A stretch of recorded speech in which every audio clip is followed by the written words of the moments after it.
আমার অনেকগুলো শখের মধ্যে সবচেয়ে বড় একটা শখ ছিল যে আমার নিজের একটা ঘর হবে। হোক না সেটা কুঁড়ে ঘর, কিন্তু গোছানো, একদম সাজানো একটা সংসার।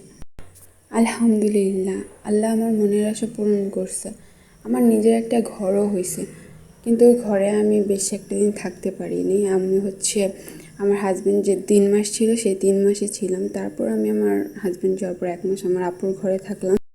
তারপর আবার আমি আমার ঘরে আসি। তারপর আবার যখন বাবু হয়, বাবু হওয়ার পর আমি আমার বড় আপুর বাসায় থাকি।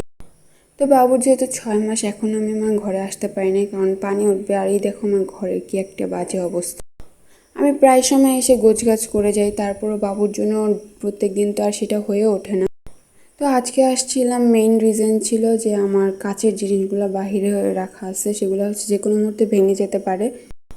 তো ওগুলো গোছানোর জন্যই আসছিলাম। আলহামদুলিল্লাহ অনেক বাতাসও ছিল। ঘরটার অবস্থা অনেক খারাপ ছিল, কারণ যখন বৃষ্টি হয় অনেক, তখন আমার ঘরে পানি আসে ওপরে টিন দিয়ে, কারণ টিন এখনও আটকানো হয় নাই। আমার হাজব্যান্ড আসার পর ওপরে সিলিং করে দিবে।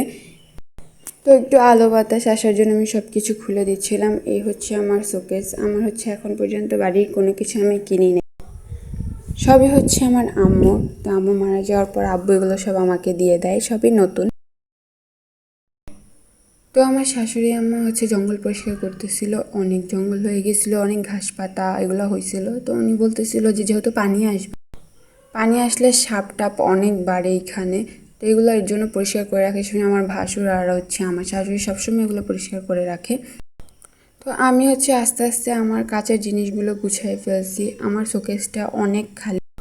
ইনশাল্লাহ এই শোকেসটা আমি অনেক ডিনার সেট দিয়ে ভরে রাখবো, আমার ইচ্ছা আছে, কারণ অনেক ডিনার সেট চুরি হয়েছে, আবার অনেকগুলো ভেঙেও গেছে। তো আমি আমার মনের মতো করে গুছাইতে পারিনি, কারণ অনেক জায়গা ফাঁকা ছিল।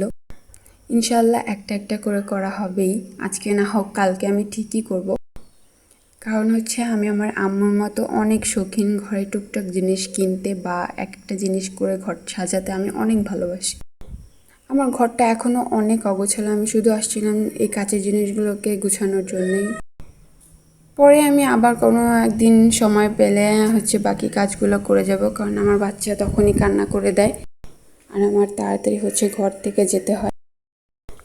আমি আমার ঘরে না থাকায় ইঁদুরের উৎপাতও অনেক বেড়ে গেছিল। পরে সেগুলো আমার ভাসুর মেরে ফেলছে কল পেতে। দেখো কেমন ঘাস পাতা কচুরিপানা দিয়ে পুরো ভরে গেছে জায়গাটা। আমার আলমারিটাও ফাঁকা, তেমন কোনো কাপড় চোপড় নাই, কারণ আমি নিজের জন্য এখন পর্যন্ত কোনো কিছু করি নাই, কিনি নাই। এগুলো সব আমার আম্মুর শাড়ি। ইনশাল্লাহ যখন আমি আমার ঘরটাকে প্রপারভাবে সাজাবো, অনেক সুন্দর সুন্দর জিনিস দিয়ে গোছাবো অ্যান্ড সিলিং করবো, পুরো ঘরটা কমপ্লিট করবো, তোমাদের সাথে অবশ্যই শেয়ার করবো। তো আজকে ছিল এ পর্যন্তই আমার একটা ছোট শর্ট ভিডিও তোমাদের সাথে শেয়ার করলাম, যেহেতু আমার ফার্স্ট ভিডিও। তো তোমরা ইনশাল্লাহ আশা করি আমাকে সাপোর্ট করবে, অনেক অনেক ভালোবাসা দিয়ে আমার পাশে থাকবা।